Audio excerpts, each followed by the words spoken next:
പാകിസ്ഥാനെതിരായ സൈനിക നടപടിയെ തുടർന്ന് ഇന്ത്യ സർവകക്ഷി സംഘത്തെ പല രാജ്യങ്ങളിലേക്ക് അയക്കുന്നു. പാർലമെന്റ് അംഗങ്ങളാണ് എല്ലാവരും തന്നെ.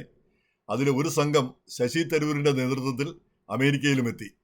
അപ്പൊ ശശി തരൂരിനെ ഇങ്ങോട്ടൊന്നും വിടേണ്ടതില്ല എന്ന് കോൺഗ്രസ് പാർട്ടി തീരുമാനിച്ചുവെങ്കിലും BJP നേരെ മറിച്ച് തീരുമാനിച്ചു. അദ്ദേഹത്തെ വിടാനായിട്ട് തീരുമാനിച്ചു. അമേരിക്കയിലേക്കുള്ള സംഘത്തിന്റെ തലവനായിട്ട് അദ്ദേഹത്തെ നിശ്ചയിക്കുകയും ചെയ്തു. അപ്പൊ അത് കോൺഗ്രസ്സുകാർക്ക് മുഴുവൻ അമർഷമുണ്ടാക്കി. കോൺഗ്രസ് പാർട്ടിക്ക് എതിരായിട്ട് ശശി തരൂർ പ്രവർത്തിക്കുന്നു, അദ്ദേഹത്തെ പുറത്താക്കണം എന്നുവരെ അഭിപ്രായം ഉയർന്നു. എന്തായാലും ശശി തരൂർ ഇപ്പോഴും പാർട്ടിക്കുള്ളിൽ തന്നെയാണ്. പാർട്ടി വിട്ടു പോകാൻ താല്പര്യമില്ല എന്നാണ് അദ്ദേഹം പറഞ്ഞിരിക്കുന്നത്.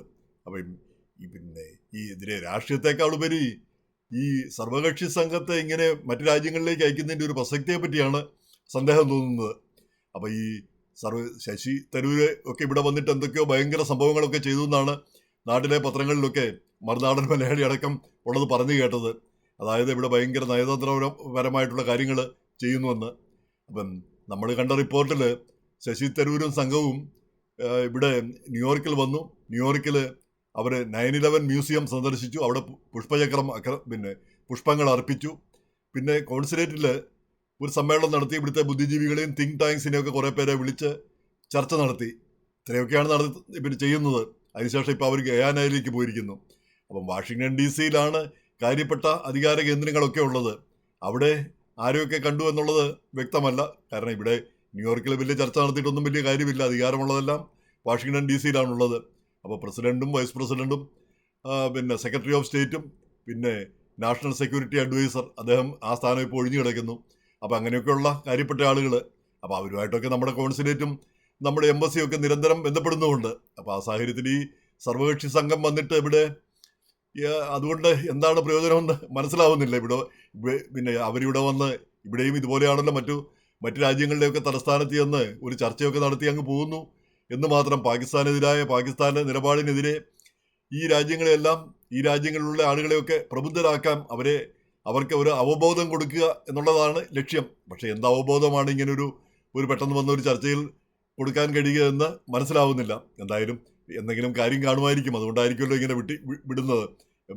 ബുദ്ധിരാക്ഷസന്മാരായ നമ്മുടെ വിദേശകാര്യ വകുപ്പിലെ കാര്യപ്പെട്ട ആളുകളൊക്കെ അങ്ങനെ തീരുമാനിക്കണമെങ്കിൽ അതിൻ്റെതായ കാരണം കാണുമെന്ന് ഞാൻ വിചാരിക്കുന്നു. എന്തായാലും നമുക്കതൊന്നും കാണാൻ കഴിഞ്ഞില്ല. അത് നമ്മുടെ ഒരു കഴിവുകേടായിരിക്കാം ഒരുപക്ഷെ. ഇനി അമേരിക്കൻ സംഘത്തിൽ മുൻ ഇന്ത്യൻ അംബാസഡർ പിന്നെ തരൺ സിംഗ് സാന്ധുവുമുണ്ട്. അപ്പം അദ്ദേഹമാണത്. പിന്നെ ശശി തരൂർ ഉണ്ടെങ്കിലും അദ്ദേഹത്തെ പോലെ ശശി തരൂരിനെ പോലെ തന്നെ ഇവിടെ കാര്യമായ വേരുകളുള്ള ഇവിടുത്തെ കാര്യങ്ങളെല്ലാം കൃത്യമായിട്ട് അറിയാവുന്ന വ്യക്തി ആണ് മുൻ അംബാസഡർ എന്ന നിലയിൽ അദ്ദേഹം. അപ്പോൾ അദ്ദേഹവും സംഘത്തിലുണ്ട്. എന്തായാലും ഈ സംഘത്തിന് നമ്മൾ വിജയം ആശംസിക്കുന്നു. അവരുടെ പ്രവർത്തനങ്ങൾ നന്നായി പോട്ടെ. നമുക്ക് യാതൊരു വിരോധവും. പക്ഷേ ഇത് എത്ര കണ്ട് ഗുണകരമാകുമെന്ന് നമുക്കൊരു സന്ദേഹം തോന്നിയതുകൊണ്ട് മാത്രം പറയുകയാണ് ചെയ്യുന്നത്. ഈ നാട്ടിൽ പറയുന്ന പോലെ ഇതിനൊരു ഒരു പബ്ലിസിറ്റി വാല്യൂ അല്ലാതെ മറ്റെന്താണ് എന്ന് മനസ്സിലാവുന്നില്ല. ഇനി അതേസമയം തന്നെ നമ്മൾ ഈ പോരാട്ടത്തെ പറ്റിയൊക്കെ പറയുമ്പം കഴിഞ്ഞ ദിവസം ഈ Indian American Muslim council New York കേന്ദ്രമായിട്ടുള്ള ഒരു സംഘടനയാണ്. അപ്പോൾ അവരുടെ ഒരു പ്രമാദമായൊരു പ്രസ്താവന കണ്ടു. അതായത് ഈ രോഹിംഗ്യൻ മുസ്ലിങ്ങളെ ആണും പെണ്ണും കൊച്ചുങ്ങളും പ്രായമായുള്ളവരും ഒക്കെ അവരെ തെരഞ്ഞു പിടിച്ചിട്ട് അവരെ കുറേ പേരെ ആൻഡമാനിലേക്ക് വിമാനത്തിൽ കൊണ്ടുപോയി കണ്ണുകെട്ടിയാണ് വിമാനത്തിൽ കൊണ്ടുപോകുന്നത്. അതിനുശേഷം അവരെ മയാൻമർ തീരത്ത് മയാൻമറിൽ നിന്ന് വന്നവരാണല്ലോ ഈ രോഹിംഗ്യകൾ. അവിടെ ആ തീരത്തെടുക്കാറായപ്പോഴത്തേക്ക് അവരെ കടലിലേക്ക് തള്ളിയിട്ടോ അല്ലെ ഇറക്കി വിട്ടു. അവർ കുറേ പേരൊക്കെ നീന്തി കര പറ്റി എന്നാണ് പറയുന്നത്. അപ്പോൾ അവിടെ ചെന്ന് കഴിഞ്ഞാൽ അവരെ സ്വീകരിക്കുന്ന ഒരു ഭരണകൂടമല്ല അവിടെ ഉള്ളത്. ഈ രോഹിംഗ്യകൾ മുഴുവൻ മുസ്ലിങ്ങളാണ്. അവരെ സ്വീകരിക്കുന്ന ഒരു ഭരണകൂടമല്ല അവിടെ ഉള്ളത്. അതുകൊണ്ടാണല്ലോ അവർ ഓടിപ്പോവേണ്ടി വന്നത്. അപ്പോൾ എന്തായാലും അങ്ങനെ കടലിലൊക്കെ ഇറക്കി വിട്ടു എന്ന് പറഞ്ഞാൽ അതൊരു ക്രൂരമായ ഒരു രീതിയാണ്. ഇന്ത്യ അങ്ങനെ ചെയ്തോ എന്ന് നമുക്ക് അറിഞ്ഞുകൂടാ. ഇതിപ്പം ഈ മുസ്ലിം കൗൺസിൽ ഇവിടെ ഇരുന്ന് അങ്ങനെ പറയുന്നത് എന്തടിസ്ഥാനത്തിലാണെന്ന് മനസ്സിലാവുന്നില്ല. എന്ത് തെളിവിലാണ് അല്ലെ ആര് പറഞ്ഞിട്ടാണിത് പറയുന്നതെന്ന് അറിഞ്ഞുകൂടാ. എന്തായാലും അങ്ങനെയൊന്നും ചെയ്യാൻ പാടില്ല. കാരണം ഈ രോഹിംഗ്യ ആണേലും പാകിസ്ഥാനി ആണേലും അവരും മനുഷ്യരാണ്. നമ്മളെല്ലാവരുടെയും അടിസ്ഥാനപരമായിട്ട് നമ്മളെല്ലാം മനുഷ്യരാണ്. പിന്നെയാണ് നമ്മൾ രാജ്യക്കാരും മതങ്ങളുടെ അനുയായിയും ഒക്കെ ആയി മാറുന്നത്. അപ്പോൾ ആ മനുഷ്യത്വം നമ്മൾ മറന്നു പോകാനായിട്ട് പാടില്ലാത്തൊരു കാര്യമാണ്. അപ്പോൾ അത് പറയുമ്പോഴാണ് നമ്മുടെ ഈ മിസ് റേച്ചൽ കുഞ്ഞുകുട്ടികളുടെ ഈ അക്ഷരം പഠിപ്പിക്കുന്ന അവരുടെ റൈംസും ഒക്കെ പറഞ്ഞു കൊടുത്ത് വളരെ പോപ്പുലറായിരിക്കുന്ന ആ മിസ് റേച്ചലിനെതിരെ ഇസ്രയേൽ അനുഭാവമുള്ള ചില ആളുകൾ പരാതി ഉയർത്തിയത്. അതായത് ഈ ഗാസയിലെ കുഞ്ഞുങ്ങൾക്ക് വേണ്ടി അവർ ശബ്ദിക്കുന്നു, അപ്പോൾ ഇസ്രയേലിലെ കുഞ്ഞുങ്ങൾക്ക് വേണ്ടി അവർ ശബ്ദിച്ചിട്ടില്ല. അപ്പോൾ ഗാസയിൽ നിന്ന് കാശ് മേടിച്ചിട്ടൊക്കെയാണോ ഇവർ സംസാരിക്കുന്നത് എന്നാണ് ചോദ്യം വന്നത്. അപ്പോൾ അതിനെതിരെ ഇവർ ഒരു വീഡിയോ ചെയ്യുകയുണ്ടായി. ആ വീഡിയോ ഒന്ന് കാണേണ്ടതാണ്. ആ വീഡിയോയിൽ ഒരു കൊച്ചുകുട്ടി 2 വയസ്സോ 3 വയസ്സുള്ള ഒരു കൊച്ചുകുട്ടി ഗാസയിൽ നിന്ന് വന്നതാണ്. ആ കൊച്ചുകുട്ടി പാടുകയും ഡാൻസ് ചെയ്യുകയും ഒക്കെ ചെയ്യുന്നു. നോക്കുമ്പോഴെന്താണ്, ആ കൊച്ചുകുട്ടിക്ക് 2 കാലുമില്ല. ആ ഗാസ ആക്രമണത്തിൽ നഷ്ടപ്പെട്ടതാണ് ആ കുഞ്ഞുകുട്ടി. കാണുമ്പോൾ തന്നെ നമുക്കൂടെ കരച്ചിൽ വരുന്നതാണ്. അപ്പം മിസ് റേച്ചൽ പറയുന്നത് കുട്ടികൾക്ക് വേണ്ടിയാണ് അവർ സംസാരിക്കുന്നത്. ഗാസയിലെ കുട്ടികൾക്ക് വേണ്ടി സംസാരിക്കുന്നു, ഇസ്രയേലിലെ കുട്ടികൾക്ക് വേണ്ടി സംസാരിക്കുന്നു, എല്ലാ ഇടത്തെയും കുട്ടികൾക്ക് വേണ്ടി സംസാരിക്കുന്നു. അതിന് കഴിഞ്ഞില്ലെങ്കിൽ പിന്നെ അവർ മിസ് റേച്ചൽ ആയിരിക്കുന്നതിൽ അർത്ഥമില്ല എന്നാണ് അവർ പറഞ്ഞത്. എന്ന് മാത്രമല്ല, ഇപ്പം ഗാസയിലെ കുട്ടികൾക്ക് വേണ്ടി സംസാരിക്കുമ്പോൾ അതുകൊണ്ട് മറ്റിടത്തെ കുട്ടികൾക്ക് വേണ്ടി വാദിക്കുന്നില്ല എന്ന് ഒരർത്ഥവുമില്ല. അപ്പോൾ എല്ലാ കുട്ടികൾക്ക് വേണ്ടിയാണ് സംസാരിക്കുന്നതെന്ന് അവരുടെ നിലപാട് വ്യക്തമാക്കുകയാണ് ചെയ്യുന്നത്. എന്തായാലും യുദ്ധമൊക്കെ ഈ ഗാസയിലെ യുദ്ധമൊക്കെ ആരും ശ്രദ്ധിക്കാത്ത ഒരവസ്ഥ വന്നിരിക്കുന്നു. ഗാസ ഇടിച്ചു നിർത്തുന്നു, അല്ലെങ്കിൽ അവിടെ ആശുപത്രികളിൽ ആക്രമിക്കുന്നു, ആളുകൾ മരിച്ചു വീഴുന്നു. മുമ്പൊക്കെ അത് ജനശ്രദ്ധ നേടിക്കൊണ്ടിരുന്നു, അത് ഇല്ലാതായിക്കൊണ്ടിരിക്കുന്നു.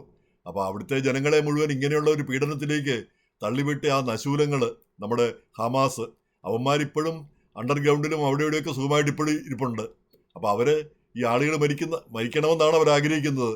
അങ്ങനെ ഈ പ്രശ്നം അന്താരാഷ്ട്ര തലത്തിൽ പ്രശ്നമാവണം, വിഷയമാവണം, അങ്ങനെ ജനശ്രദ്ധയിൽ നിലനിൽക്കണം. അത് ആഗോളതലത്തിൽ അതിനൊരു എതിർപ്പുണ്ടാവണം. ഈ രീതിയിലാണ് അവർ ചിന്തിക്കുന്നത്. ഇപ്പം തന്നെ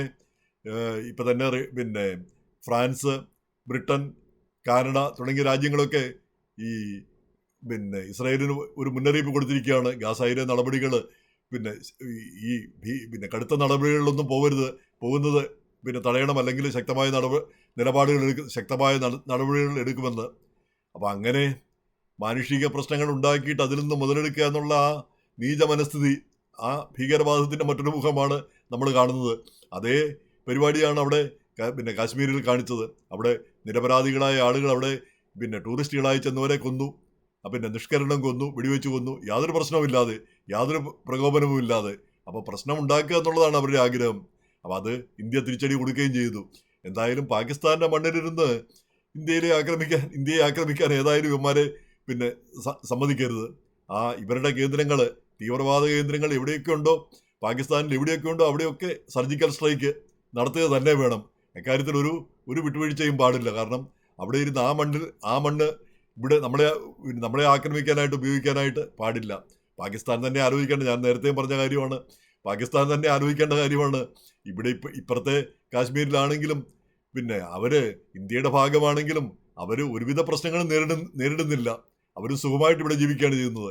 ഇന്ത്യയുടെ പൗരന്മാരായിട്ടും എല്ലാവിധ ആനുകൂല്യങ്ങളും, സാമ്പത്തികമായിട്ടും മതപരമായിട്ടും ഒക്കെ എല്ലാവിധ ആനുകൂല്യങ്ങളും നേടി ജീവിക്കുകയാണ് ചെയ്യുന്നത്. അപ്പോൾ അവരെ സംരക്ഷിക്കാൻ വേണ്ടി ഇത്രയൊന്നും പാകിസ്ഥാനികളും അവിടുത്തെ ഈ തീവ്രവാദികളും ഒന്നും ശ്രദ്ധിക്കേണ്ട കാര്യമൊന്നുമില്ല. നിങ്ങൾക്ക് ഫൈറ്റ് ചെയ്യാൻ വലിയ നിർബന്ധമാണെങ്കിൽ ഉയ്ഗൂർ മുസ്ലിങ്ങൾക്ക് വേണ്ടിയിട്ട് ചൈനയ്ക്കെതിരെ ഫൈറ്റ് ചെയ്ത് നോക്കുക. അപ്പോൾ നമുക്കറിയാം, വിവരം അറിയുകയും ചെയ്യാം.